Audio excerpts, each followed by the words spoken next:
If history dazzles with kings in velvet, then lurking behind Henry VIII's broad shoulders was a man in black with the rough face of a boxer. This was Thomas Cromwell, a glitch in the system, a man with cold eyes always calculating the value of everything. From the mud of the lowest class, this son of a drunken blacksmith tore up the rules to become the kingdom's most terrifying mastermind. Cromwell coldly dismantled the 1,000-year-old church brick by brick, becoming the ruthless fixer who made the king's ambitions reality. He wielded his pen like a dagger, serving as both the genius architect and the brute force of the Reformation. But before the power and the politics, let's look at the violent past that actually built Thomas Cromwell. Thomas Cromwell was born around 1485, a date significant not just for his arrival, but for the nation. It was the year the Tudor dynasty was born in blood at Bosworth Field, ending the Wars of the Roses. But while the nobility was settling its scores on the battlefield, a different kind of war was being fought in the Cromwell household in Putney. Putney today is a genteel suburb of London, a place of rowing clubs and expensive villas. In the late 15th century, it was a rough industrial settlement on the south bank of the Thames, smelling of charcoal, stale beer, and sheep. It was a place of hard labor, where men worked themselves to death before they were 40, and the hardest, meanest man in Putney was Walter Cromwell. Walter was a man of many trades, none of them honest. He was a blacksmith, hammering iron into horseshoes and tools. He was a brewer, running an alehouse where the beer was often sour. He was a fuller, processing raw wool with urine and clay. But primarily, Walter Cromwell was a bully. The local court rolls, the manorial records that survive to this day, are a testament to his chaos. Walter was fined no fewer than 48 times for watering down his beer. He was hauled before the magistrates for assaulting his neighbors, for allowing his cattle to graze on common land, for endless petty feuds. Imagine young Thomas growing up in this atmosphere.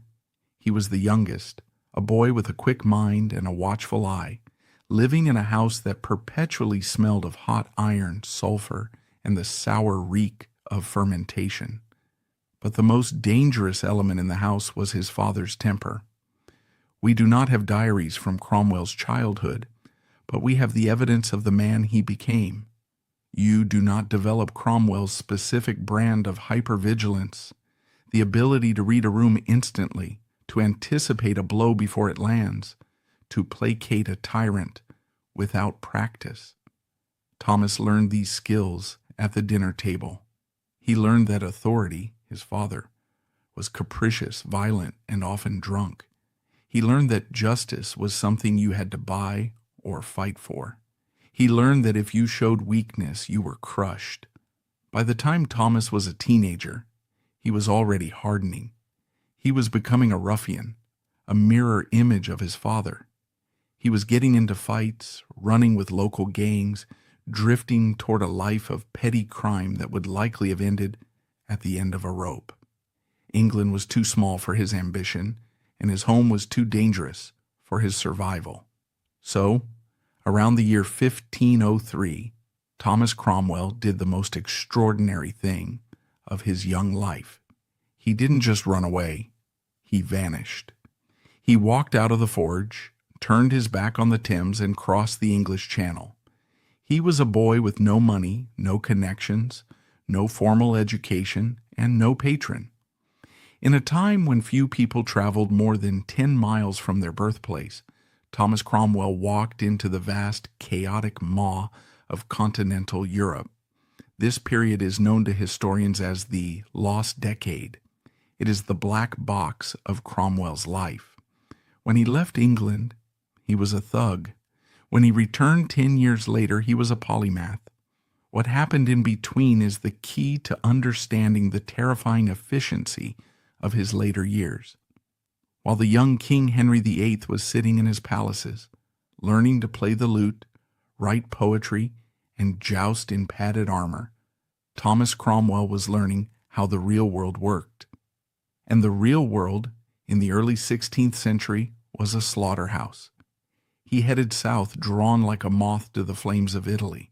Italy was the center of the world, the richest, most cultured, and most violent place in Europe. It was a patchwork of warring city-states invaded constantly by the superpowers of France and Spain. Cromwell, needing to eat, did what many rootless young men did. He sold his blood. He joined the French army as a mercenary. We must pause to appreciate the sheer brutality of this existence. This was not the romanticized warfare of knights and chivalry.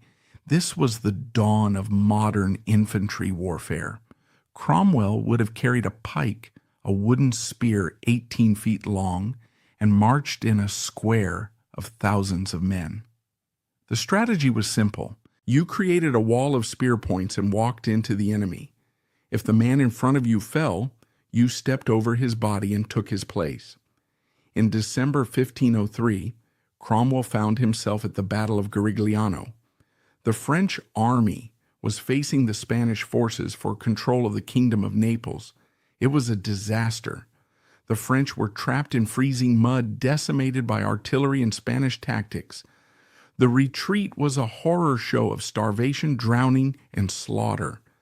Young Thomas Cromwell saw men, friends perhaps, gutted like fish in the freezing mud of the Garigliano River. He saw officers abandon their men to save their own skins. He learned the most valuable lesson of his life. Honor gets you killed. Strategy gets you home. He learned that the world does not care about your lineage or your prayers. It cares about leverage, logistics, and power. He survived the retreat, likely by deserting or using his wits to blend into the countryside. He was done with soldiering. He had seen the sharp end of power, and he decided he would rather be the hand that wields the weapon than the weapon itself. Ragged, traumatized, but alive, Cromwell made his way to Florence. If Putney was the forge, Florence was the university. In the early 1500s, Florence was the intellectual and financial capital of the Renaissance. It was the city of Michelangelo, Leonardo da Vinci, and the Medicis. It was a city where art was a weapon of state and banking was a religion. How a rough English mercenary talked his way into the service of the Frescobaldi, one of the most powerful banking families in Europe, is a mystery. But it speaks to Cromwell's immense personal charisma and his adaptability. Perhaps they needed a bodyguard who spoke English. Perhaps they saw the spark of intelligence in his eyes. Whatever the reason, they took him in. And Thomas Cromwell, the sponge, began to absorb the Renaissance. In the counting houses of the Frescobaldi, he learned the new science of double-entry bookkeeping. He learned how to track money across borders. He learned that gold was fluid, that it could buy armies, bribe popes, and topple kings. He learned the merchant's hand, the clear, efficient script of business, so different from the Gothic scrawl of English monks. But he learned more than finance. He learned the language of power. He became fluent in Italian, French, and Latin. He read the works of the ancients, and he walked the same streets as a disgraced diplomat named Niccolo Machiavelli. Machiavelli was writing The Prince around the time Cromwell was in Italy. We do not know if they met, but Cromwell certainly inhaled the same air. He absorbed the Machiavellian doctrine that a ruler must do what is necessary, not what is moral, that it is better to be feared than loved, that the ends justify the means. While the English nobles back home were obsessing over the codes of chivalry, a dead code for a dead age, Cromwell was learning the code of the future. He was learning realpolitik. He saw that the Pope was not just a spiritual leader, but a worldly prince with armies and spies. He saw that treaties were made to be broken. He saw that the state was a machine, and like any machine, it could be taken apart and reassembled. From Florence, he moved north to Antwerp, the great trading hub of the Netherlands. He became a merchant of cloth, dealing in the English wool trade. He learned the intricacies of international commerce, the laws of the sea, the art of the contract. By the time he returned to England around 1514, Thomas Cromwell was effectively a new species of man. He was 30 years old. He was cosmopolitan, cynical, sophisticated, and utterly self-made. He carried the Renaissance in his pocket, concealed behind a mask of dull competence, ready to unleash it on a sleepy medieval England. When Cromwell stepped back onto English soil, he found a country that felt small. England was a second-rate power on the fringe of Europe, obsessed with past glories. But Cromwell was a man in a hurry. He settled in London and set about building a life. He married Elizabeth Wykes, a wealthy widow from a respectable family. It was a good match, one that brought him money and status. For a brief, shining moment, Cromwell had what his father never did, a peaceful home. He was a loving father to his children, Gregory, Anne, and Grace. He filled his house with beautiful things, Italian velvet, Venetian glass, the smell of saffron, and expensive wax. He was civilized. But a man of his talents could not remain a simple cloth merchant for long. His reputation as a man who could get things done began to spread through the legal circles of London, and eventually his name reached the ear of the only man in England whose ambition matched his own, Cardinal Thomas Wolsey. Wolsey was the Lord Chancellor, the Archbishop of York, the Cardinal Legate. He was the Alter Rex, the other king. Like Cromwell, Wolsey was lowborn, the son of a butcher from Ipswich. He had risen through the church to become the absolute ruler of England's administration.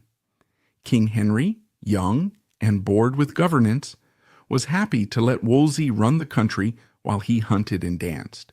Wolsey needed men, not noblemen who looked down on him, but capable men who owed him everything. In Thomas Cromwell, Wolsey saw a kindred spirit, a fellow traveler from the lower depths who had clawed his way up. Wolsey brought Cromwell into his household, and the education of the future minister began in earnest. If Italy had been his undergraduate degree, working for Wolsey was his doctorate. Wolsey entrusted Cromwell with his most sensitive legal affairs. Specifically, he tasked Cromwell with a project that would serve as the blueprint for the future Reformation. Wolsey wanted to build a grand new college at Oxford, Cardinal College, now Christ Church, and a grammar school in Ipswich. To fund these monuments to his own ego, Wolsey decided to dissolve 30 small, decaying monasteries and seize their assets.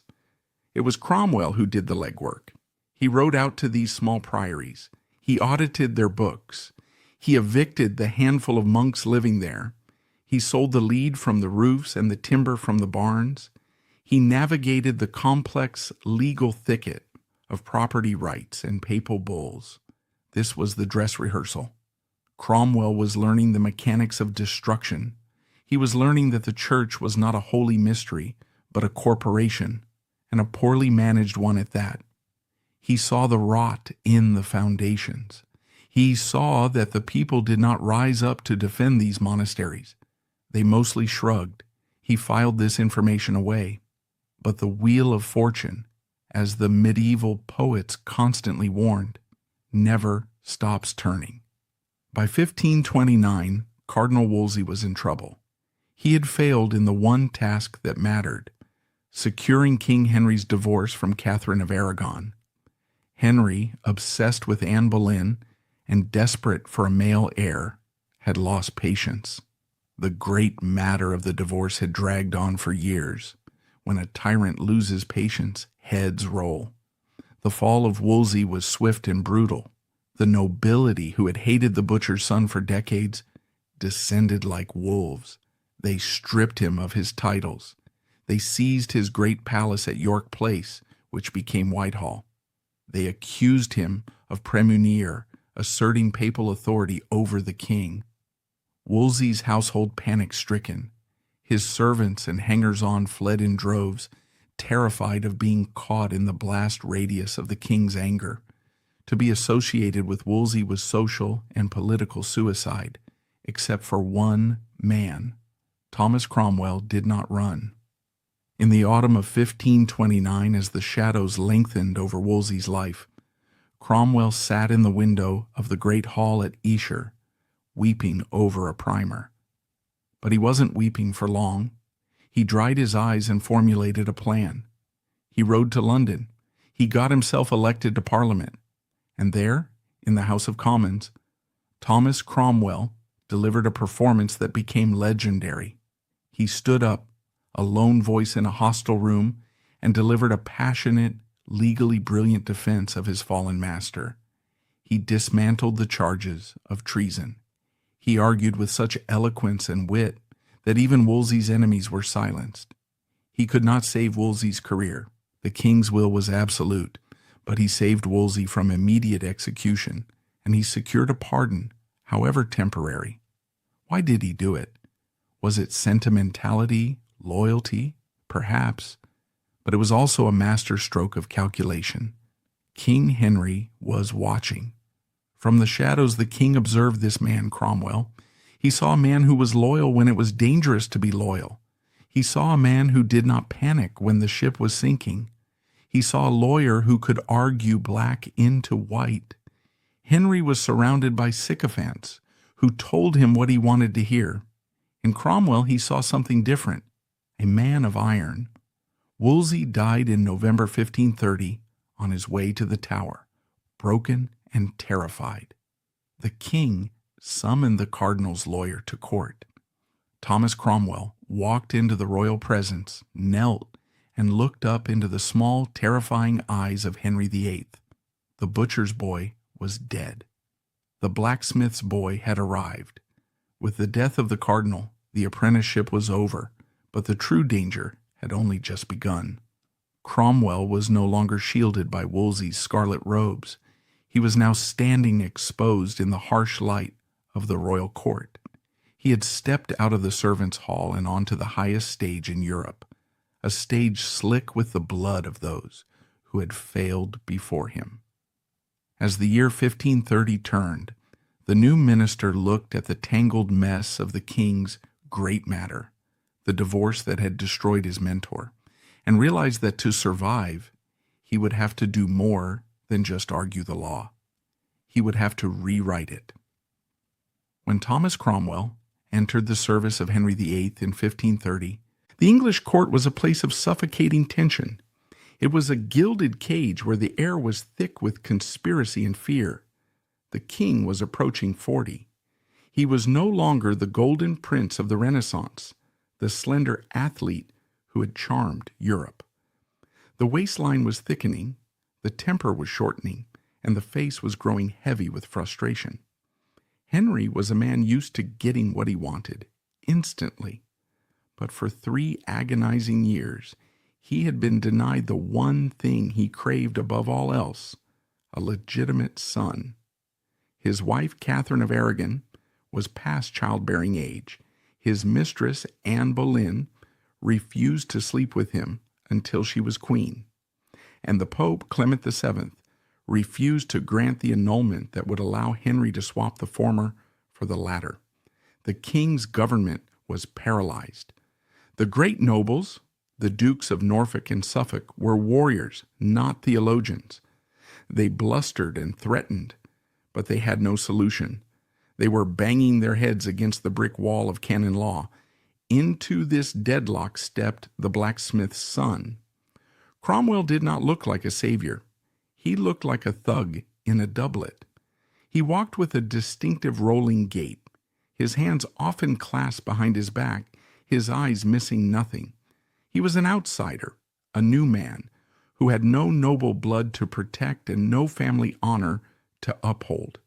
He had only his brain and his terrifying capacity for work. While the courtiers hunted and gossiped, Cromwell read. He read the ancient histories. He read the controversial Lutheran texts smuggled in from Germany. He read the obscure legal precedents of the English crown, and he realized that everyone else was looking at the problem the wrong way. The king's advisors were asking, how do we convince the Pope to say yes? Cromwell asked a different question. Why do we need the Pope at all? There is a moment, likely in late 1531 or early 1532, that marks the true beginning of modern England. It likely happened in the king's privy garden or a quiet gallery at Greenwich Palace. Cromwell approached the king. He knew he was walking a tightrope. To suggest breaking with Rome was heresy. It was spiritual suicide. It was a thought so radical that it could have sent him straight to the stake. But Cromwell knew his audience. He knew Henry was vain. He knew Henry believed he was chosen by God. So Cromwell didn't frame it as a religious revolution. He framed it as a matter of jurisdiction and profit. He told Henry that he was being played. He told him that the bishops of England were only half subjects.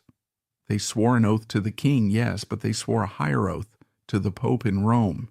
England, Cromwell argued, was a monster with two heads. Sir, we can imagine him saying in that calm, low voice, why should a foreign bishop in Italy tell the King of England what he can do in his own bedroom? You are the king. You are God's deputy on earth. Why can you not be the Pope in your own kingdom? It was a seduction. Cromwell offered Henry ultimate power. He offered him the wealth of the church. He offered him the son he craved. And all Henry had to do was shatter the unity of Christendom. Henry listened, and for the first time in years the king smiled. Once the decision was made, Cromwell moved with the speed and violence of a modern technocrat. He did not rely on royal decrees which could be ignored. He understood the power of statute. He wanted the break with Rome to be legal, binding, and stamped with the authority of the English people. He turned Parliament into a weapon. Before Cromwell, Parliament was a casual event, summoned only when the king needed taxes, then dismissed. Cromwell made the Reformation Parliament a permanent fixture. He managed the House of Commons like a conductor leading an orchestra. He drafted the bills. He bribed the members. He bullied the dissenters. He sat in the chamber, his hard eyes scanning the rows, noting who shouted aye and who remained silent. In 1533, he drafted the Act in Restraint of Appeals. It is one of the most important documents in British history. The preamble, written in Cromwell's own hand, contains a sentence of thunderous significance, where, by divers sundry, old authentic histories and chronicles, it is manifestly declared and expressed that this realm of England is an empire. Empire. In the 16th century, that word didn't mean colonies and conquest. It meant sovereignty. It meant that England was a closed system. No appeals could go to Rome. No foreign power had jurisdiction here. The buck stopped with Henry. With the stroke of a pen, Cromwell cut the anchor chain that had bound England to Europe for 1,000 years. The way was clear.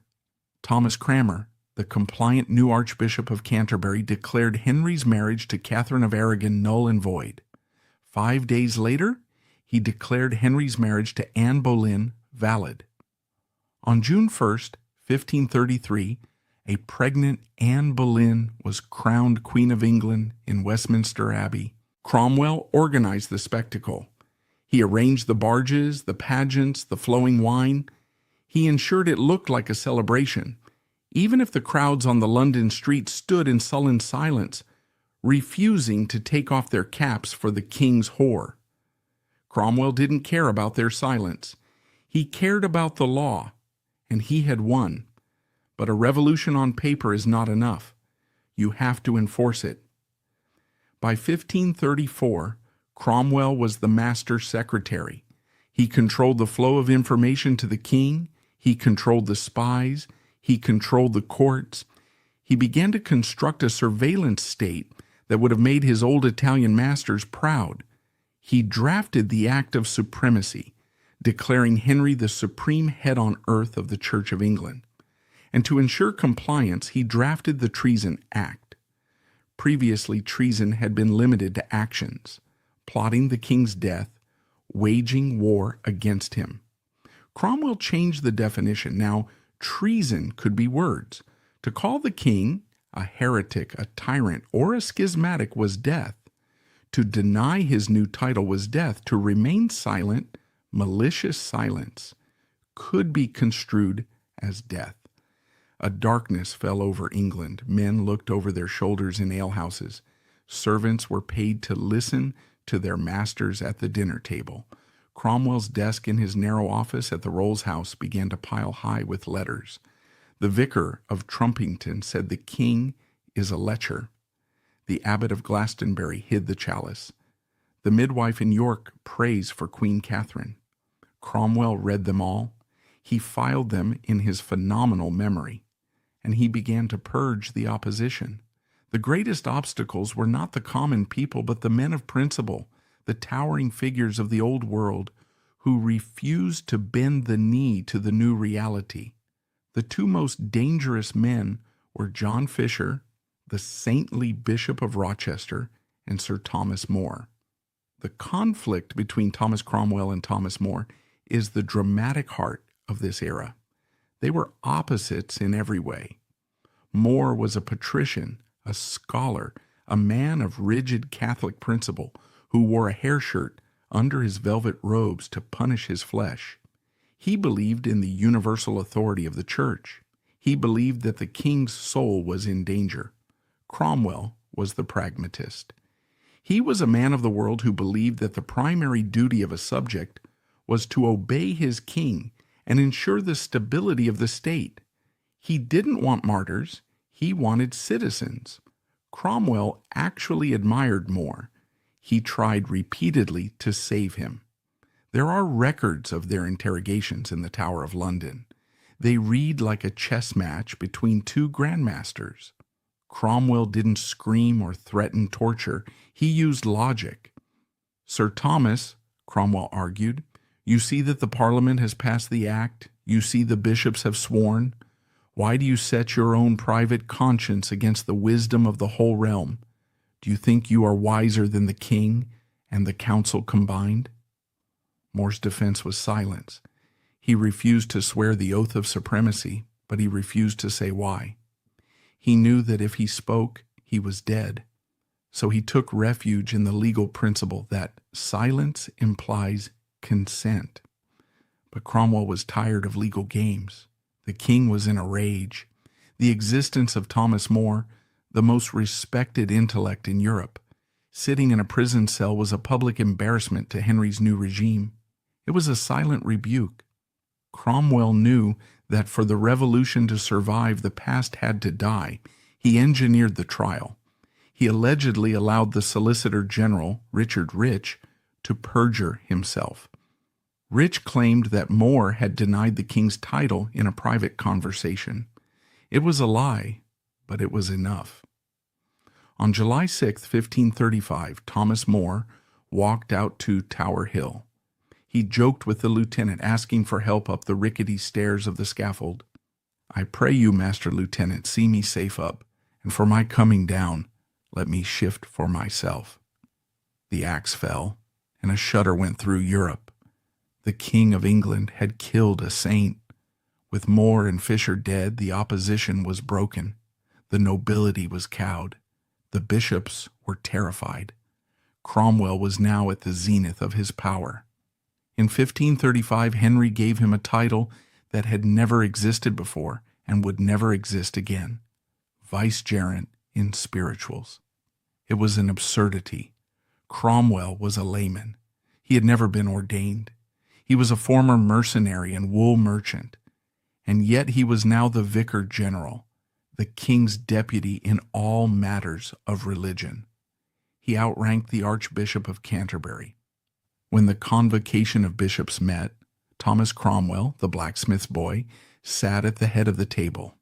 One can only imagine the seething hatred of the old aristocrats, like the Duke of Norfolk. They had to bow to a man whose father had shod their horses. They had to watch as he lectured them on theology. But Cromwell didn't care about their hatred. He had a new target. He looked at the map of England and saw that nearly a third of the land was owned by the monasteries. He saw abbeys that were older than the monarchy, sitting on vast wealth, answering to Rome, and contributing nothing to the king's treasury.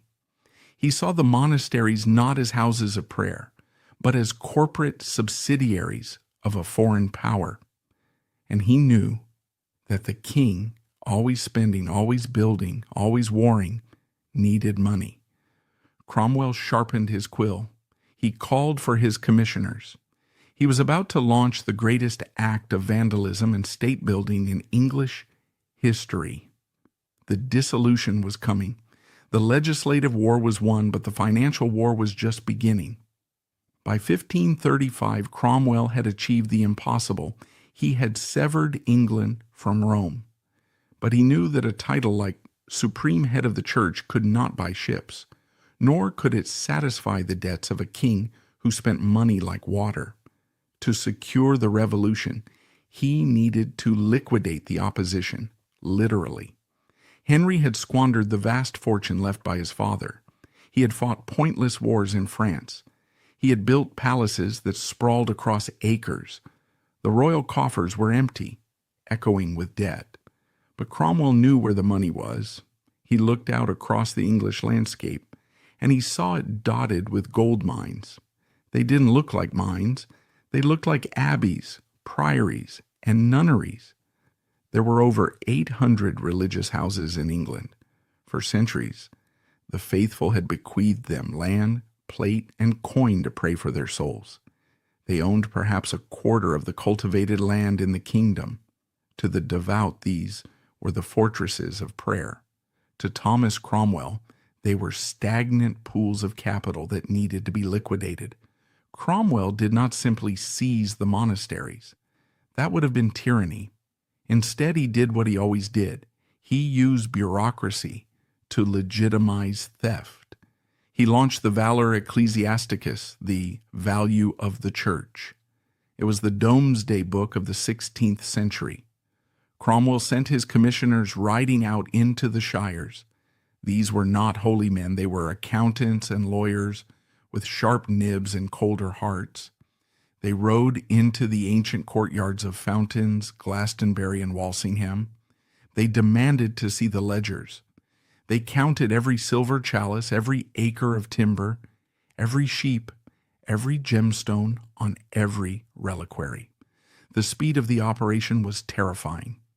In less than 6 months, Cromwell had a complete valuation of the church's wealth on his desk.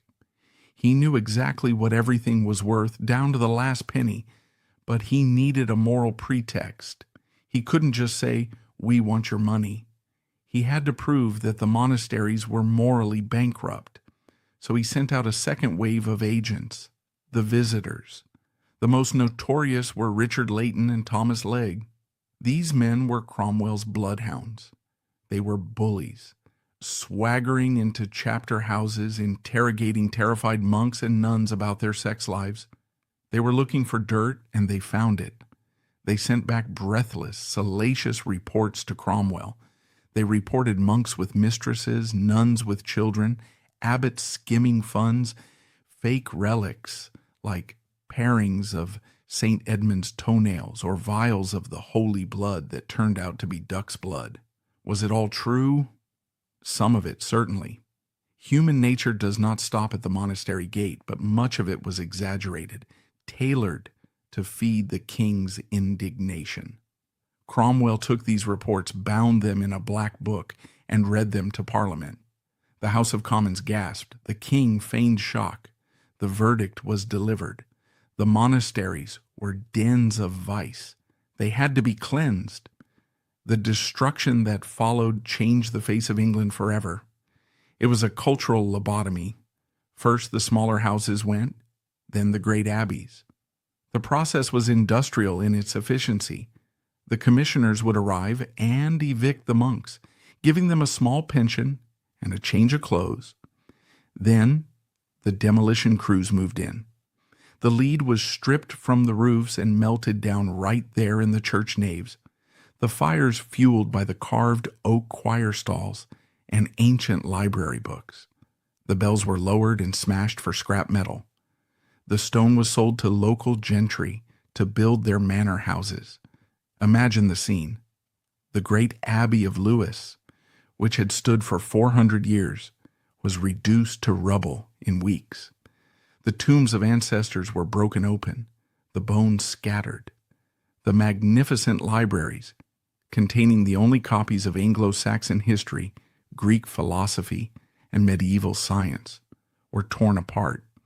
Pages of illuminated manuscripts were used to clean boots, scour candlesticks, or wrap fish. Cromwell was not a barbarian. He was a lover of books. But he was a man who believed the past was dead weight. If destroying a library meant funding the king's navy, he struck the match. The wealth flowed into London.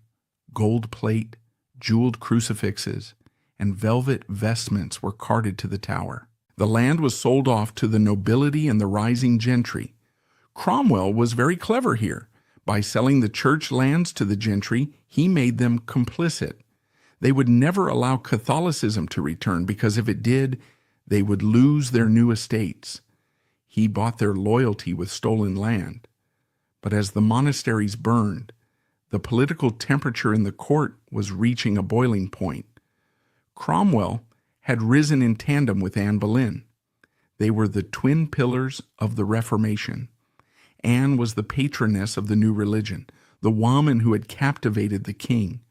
Cromwell was the political muscle. They had been allies against the Pope and the old nobility. But by 1536, the alliance was rotting. Anne was not a submissive wife. She was brilliant, volatile, and sharp-tongued. She argued with the king. She was jealous of his mistresses. And crucially, she disagreed with Cromwell on what to do with the money from the monasteries. Anne wanted the funds to go to education and charity. Cromwell needed the funds for the king's wars and to grease the wheels of government. They began to clash. Cromwell, once her servant, now found her dangerous, and Anne had failed in her primary duty. She had miscarried a son in 1534. Then, in January 1536, on the day of Catherine of Aragon's funeral, Anne miscarried again. It was a male fetus. The king's love turned to ash. He began to believe he was cursed. He began to look at Jane Seymour, a quiet, pale, submissive girl, everything Anne was not. Henry wanted out. He summoned Cromwell. He didn't give him a specific order, but the implication was clear. Get rid of her. Cromwell was in a trap. If he failed the king, he would share Wolsey's fate. If he attacked the queen and failed, she would have his head. He realized that for him to survive, Anne Boleyn had to die. What followed was Cromwell's darkest hour. It was a coup d'etat, executed with the precision of a surgeon. He couldn't just divorce Anne. That would leave her free to cause trouble. He needed to destroy her reputation completely. He needed to make her a monster. Cromwell retired to his house, pleading illness, and began to weave the net. He needed a crime so heinous that it would justify execution. Adultery was treason for a queen. But Cromwell went further. He constructed a narrative of insatiable lust, plotting, and incest. He started with the weak link, Mark Smeaton, a commoner, a musician in the Queen's household. Smeaton was arrested and taken to Cromwell's house. We do not know exactly what happened in that room. Smeaton was likely tortured, perhaps with a knotted rope tightened around his eyes or the rack. Whatever happened, Smeaton broke. He confessed to sleeping with the Queen. With this confession in hand, Cromwell widened the net. He targeted the king's inner circle, men who were close to Anne, men who were Cromwell's political rivals. He arrested Henry Norris, the groom of the stool, Sir Francis Weston, and William Brereton. Finally, to seal Anne's fate beyond redemption, he accused her own brother, George Boleyn. It was a preposterous conspiracy. The idea that the Queen had slept with 5 men, including her brother, under the nose of the court, was absurd. The dates didn't match. The evidence was non-existent. But Cromwell didn't need evidence. He needed a verdict. He presided over the investigations with a terrifying calm. He managed the juries. He managed the witnesses. When the men were tried, they were condemned almost instantly. Then came Anne's trial in the Tower of London. Cromwell sat among the judges, his face impassive. He watched as the woman he had helped crown fought for her life. She defended herself with spirit and dignity, tearing the flimsy evidence apart. But the verdict had been written before the trial began. She was found guilty. On May 19th, 1536, Thomas Cromwell stood near the scaffold on Tower Green. He watched as Anne Boleyn, dressed in a robe of gray damask, climbed the stairs. She made a short speech, praising the king's goodness, a final attempt to protect her daughter, Elizabeth. She knelt. The executioner, a specialist swordsman imported from Calais for the occasion, swung the blade. It was over. The Queen was dead. Her brother was dead. Her friends were dead. And Thomas Cromwell was the last man standing. That night, while the king waited impatiently for news so he could ride to Jane Seymour, Cromwell must have felt a cold chill. He had done the king's dirty work. He had removed the obstacle. He had proven his absolute loyalty. But he had also learned a terrible lesson. The king could kill anyone. He could kill a wife he had once moved heaven and earth to marry. He could kill his closest friends. Cromwell knew that he was now alone. He had destroyed the old nobility. He had destroyed the Boleyn faction. He had no allies left, only the king. And the king's favor was as changeable as the English weather. He was now the Lord Privy Seal. He was a baron. He was the most powerful subject in England. But as he looked out over the city of London, he saw the smoke rising from the dissolved abbeys, and he heard the murmurs of a people pushed to the brink. The north was stirring.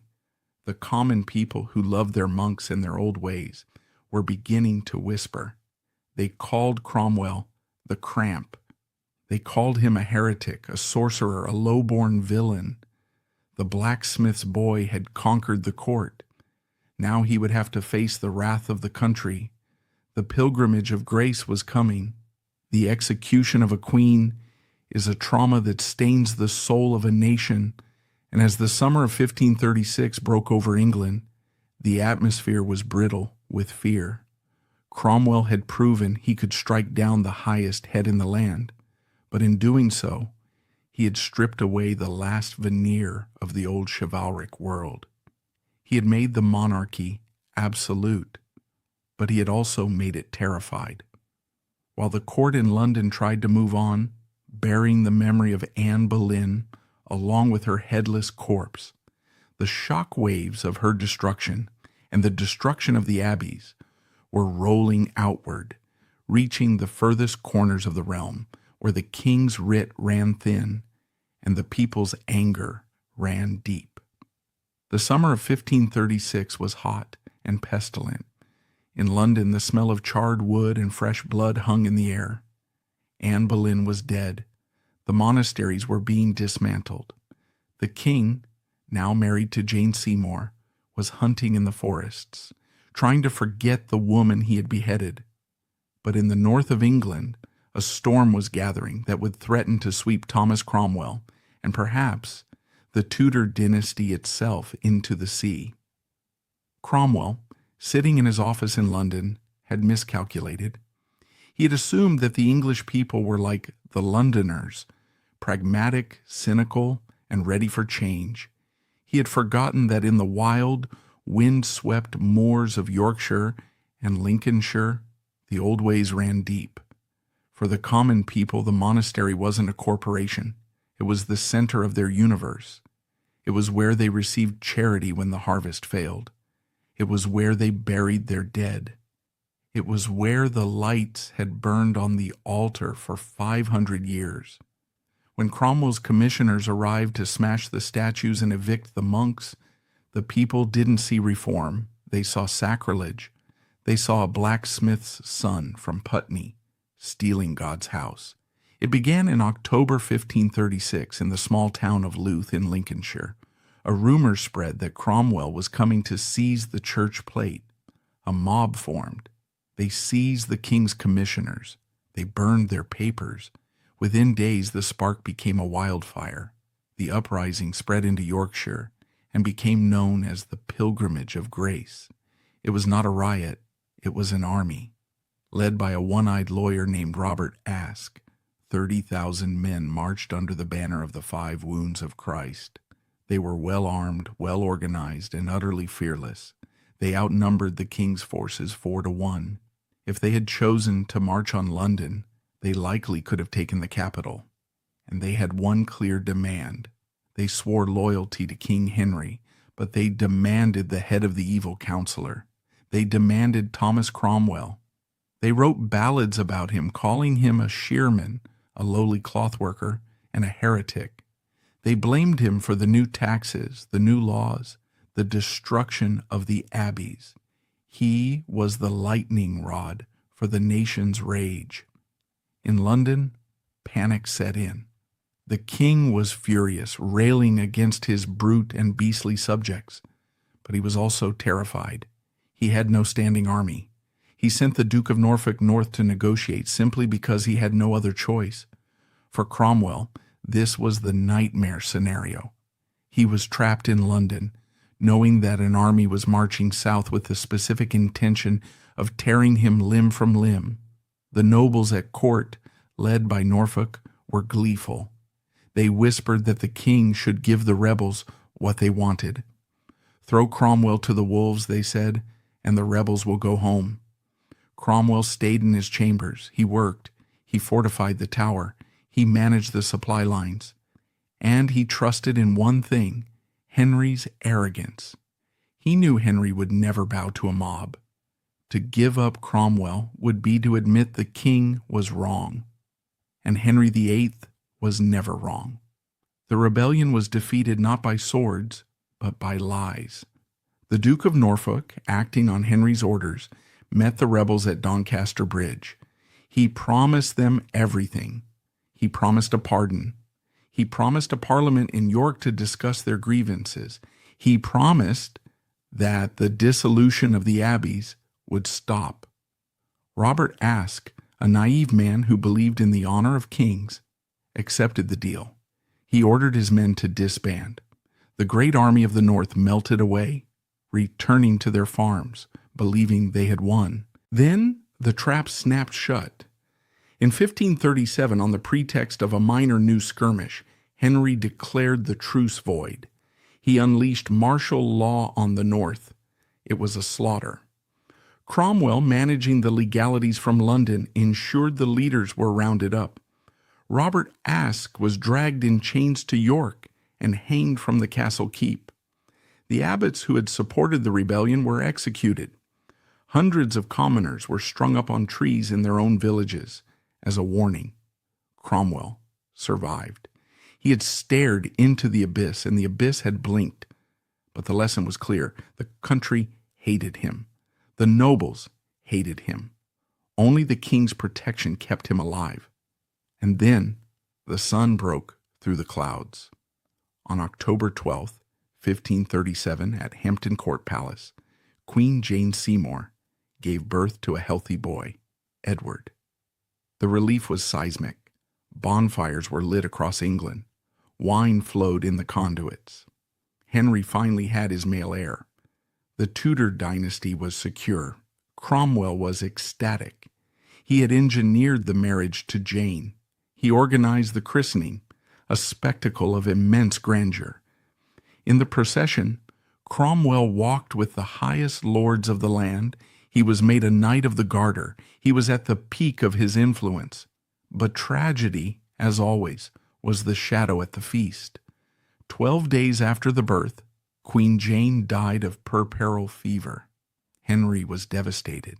He locked himself away wearing black, mourning the only wife who had given him a son and hadn't lived long enough to annoy him. For Cromwell, Jane's death was a personal loss, but also a political opportunity. A king without a wife is a diplomatic asset. Cromwell immediately began scanning the map of Europe. He needed to find a new bride for Henry, one who would bring a powerful alliance. With the rebellion crushed and the heir secure, Cromwell unleashed the second phase of his revolution.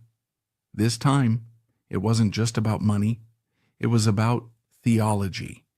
Cromwell was a closet evangelical. He read Tyndale. He believed in the vernacular Bible. Now he felt strong enough to push his true agenda. In 1538, he issued a new set of injunctions.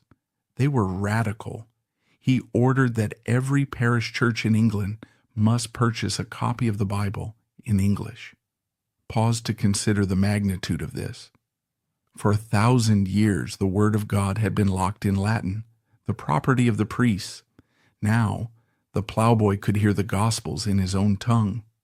It was a democratization of knowledge that would change the English mind forever. But Cromwell went further. He declared war on idolatry. He targeted the shrines. For centuries, pilgrims had flocked to statues of saints, offering coins and candles for miracles. Cromwell saw this as superstition and a fraud. He sent his men to dismantle the most famous shrines in the land. The Rood of Grace at Boxley Abbey, a statue of Jesus that moved its eyes and lips, was taken to London. Cromwell's men showed the crowd the wires and pulleys behind the head. The crowd laughed and jeered. The statue was tossed into a bonfire. Then he went for the biggest prize of all, St. Thomas Becket. Becket was the most popular saint in England, the martyr who had defied a king. His shrine at Canterbury was a mountain of gold and jewels. Cromwell not only destroyed the shrine, carting away 26 wagon loads of treasure, he legally desainted Becket. He put the dead saint on trial, found him guilty of treason, and ordered his bones burned. It was a breathtaking display of power. Cromwell was rewriting the past. He was telling the people that their ancestors had been duped. But while Cromwell was smashing idols, the international situation was darkening. In 1538, the two great Catholic superpowers of Europe, France and the Holy Roman Empire, signed a peace treaty. The Pope issued a bull of excommunication against Henry, calling for a crusade to depose the heretic king. England faced the terrifying prospect of a united Catholic invasion. Cromwell knew that England could not stand alone. He needed chins. He looked to Germany, to the League of Protestant princes who were resisting the emperor. An alliance with them would secure England's flank. And the key to that alliance was a marriage. Cromwell's agents reported that the Duke of Cleves, a strategically important German leader, had two sisters. The elder was already married, but the younger, Anne, was available. Cromwell had never seen her. He sent the artist Hans Holbein the Younger to Turin to paint her portrait. Holbein returned with a miniature. It showed a woman with a pleasant, if somewhat placid face. She looked dignified. She looked suitable. Cromwell showed the portrait to Henry. The king, lonely and anxious about the invasion threat, agreed. The contract was signed. Anne of Cleves was coming to England. This was Cromwell's gamble. He was betting everything on this marriage. It was the capstone of his foreign policy. If it succeeded, England would be the leader of a Protestant Europe. But Cromwell, the master of data, had missed the human element. He had forgotten that Henry was not just a king. He was a romantic, aging man who fancied himself a connoisseur of women. Anne arrived in England in late December 1539. She was tired, she spoke no English, and her fashion was heavy and unfashionable compared to the French styles Henry preferred. Henry, in a fit of boyish romance, decided to surprise her. He rode to Rochester in disguise, bursting into her room wearing a cloak, expecting her to recognize his majesty by instinct. Anne, seeing a fat old stranger grabbing her, was understandably terrified. She turned away from him. The king's ego was shattered. He stormed out. He later told Cromwell, "I like her not. She is nothing so fair as she hath been reported to be." History would later cruelly nickname her the Flanders mare, though Henry simply found her repulsive. Cromwell felt the ground open up beneath him. He tried to smooth it over. He urged the king to go through with the wedding for the sake of the alliance. "She has a queenly manner," he pleaded. Henry married her on January 6, 1540. But the next morning the king was in a foul mood. He told his courtiers that he had been unable to consummate the marriage. He blamed Anne's appearance, her smell, her looseness of flesh. The king was humiliated. And when Henry felt humiliated, he looked for someone to blame. The sharks in the council, the Duke of Norfolk and his ally, the wily Bishop Stephen Gardiner, smelled blood in the water. They had been waiting for 10 years for Cromwell to slip. Now he had not just slipped, he had fallen into a pit. They began to whisper in the king's ear. They told him that Cromwell wasn't just incompetent, he was a traitor. They said he was forcing the king into a Lutheran religion he hated. They said Cromwell was building his own power base to overrule the king. Cromwell was still working, still passing laws, still running the country. In April 1540, he was even made Earl of Essex. But it was a phantom honor. The king's eyes had gone cold. The invitation to the final lunch was sent. The trap was now primed, the bait taken, and the mechanism released. For 10 years, Thomas Cromwell had outrun his own shadow, staying one step ahead of the ancient families who despised him and the foreign powers who wanted him burned. He had survived the fall of Wolsey, the execution of More, the death of Boleyn, and the rage of the North. But the fiasco of the Cleves marriage was the one error the king's vanity could not forgive. As the summer of 1540 approached, the man who had been the hunter for a decade suddenly found himself the quarry. The invitation to the council meeting was not a summons to work. It was a summons to the end of an era. The end, when it came, was a scene of such theatrical violence that it feels like something Shakespeare might have rejected as too melodramatic. But it happened. The date was Saturday, June 10th, 1540. It was a humid summer day in Westminster. The Privy Council was scheduled to meet at 3 p.m. Thomas Cromwell arrived late. This was unlike him. He was a man of precision. Perhaps he knew. Perhaps he was delaying the inevitable. When he walked into the council chamber, the atmosphere was frozen. The men seated around the table, the Duke of Norfolk, the Duke of Suffolk, Bishop Gardiner, were his colleagues. He had worked with them, dined with them, and outmaneuvered them for a decade. Now they looked at him not as a superior but as prey. Cromwell approached the window, looking out toward the Thames. "Gentlemen," he said, turning back to the table, "you are early." "We are not early," the Duke of Norfolk snarled. "You are late." Before Cromwell could take his seat, the captain of the guard stepped forward. "Thomas Cromwell," the Duke of Norfolk announced, his voice trembling with the release of 10 years of suppressed rage. "I arrest you of high treason." Cromwell stood frozen. He looked at the faces around the table. There was no sympathy, only triumph. In a flash of the temper he had inherited from his blacksmith father, Cromwell snatched the cap from his head and threw it violently to the floor. "This, then, is my reward for faithful service," he shouted, his voice echoing off the stone walls. "I have not offended my prince, but if this is how I am to be treated, I renounce all mercy. I call upon you to name me a traitor to my face." Norfolk, stepping close enough to smell the sweat on his enemy, ripped the chain of the Order of the Garter from Cromwell's neck. "Traitor," he spat. "You are a traitor to the king and a heretic to God." They tore the George from his neck. They bound his hands. The man who had held the fate of England in his palm was dragged out of the palace, down the stone steps, and onto a waiting barge. He was rowed down the river to the Traitor's Gate. The heavy portcullis of the Tower of London groaned open, and Thomas Cromwell was swallowed by the darkness he had sent so many others into. In the Tower, Cromwell was not given a trial. This was the supreme irony of his life. In his years of power, Cromwell had perfected the use of the Act of Attainder, a legislative device that allowed Parliament to declare a person guilty of treason without the need for a trial, evidence, or defense. He had used it to crush the Countess of Salisbury and others.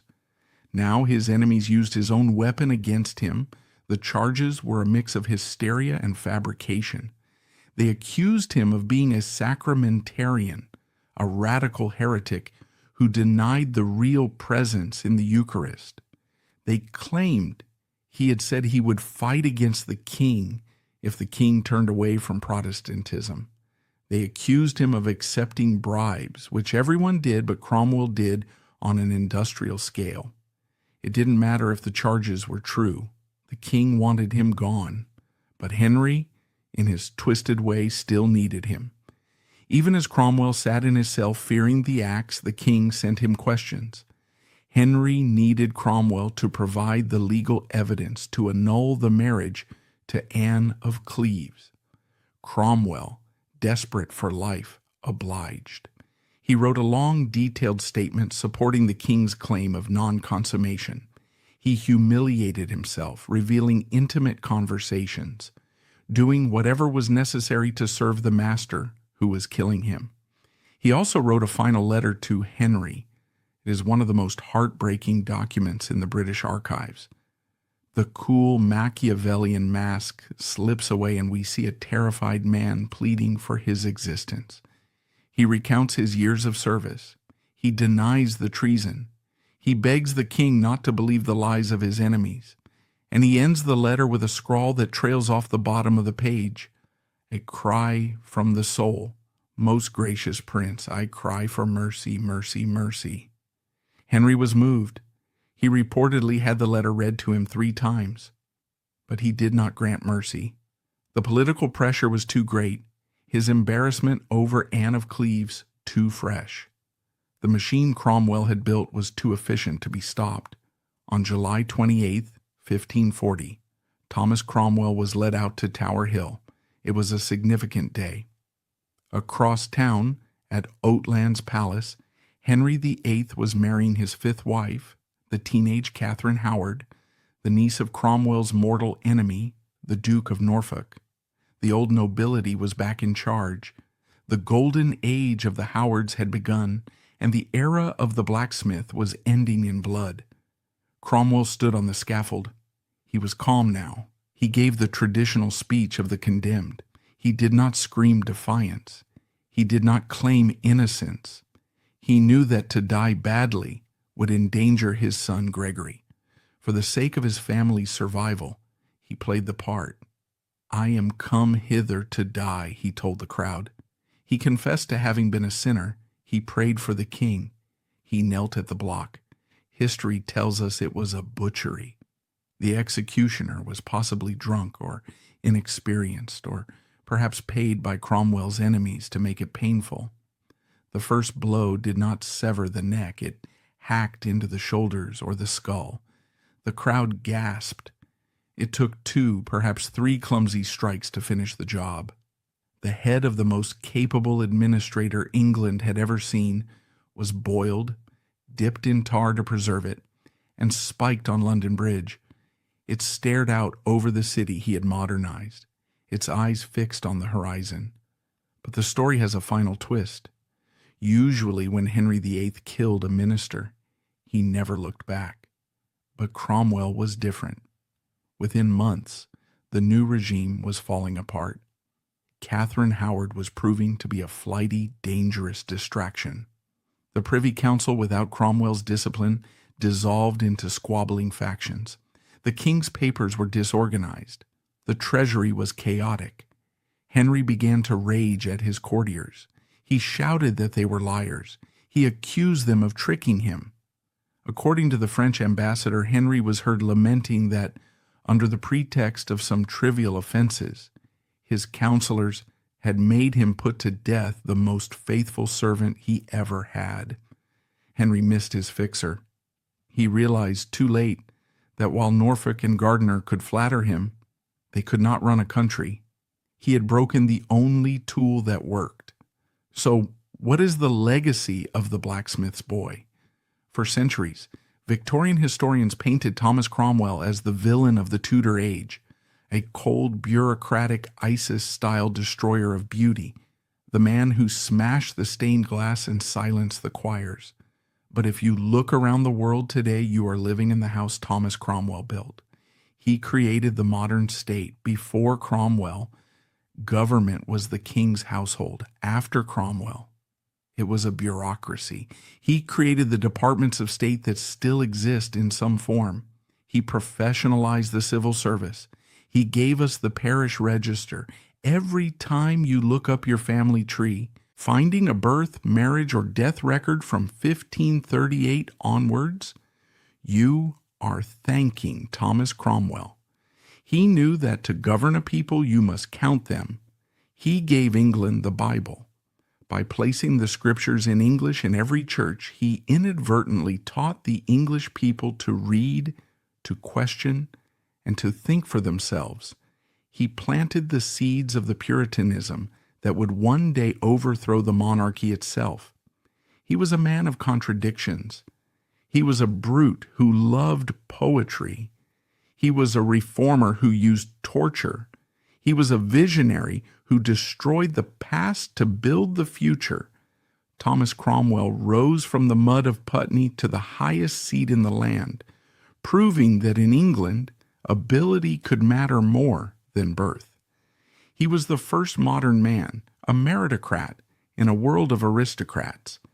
He walked into the dark so the state could see the light, and perhaps in the silence of the National Archives, where his handwriting still sits on thousands of documents, the blacksmith's boy is still working, still fixing, still serving a king who never deserved him.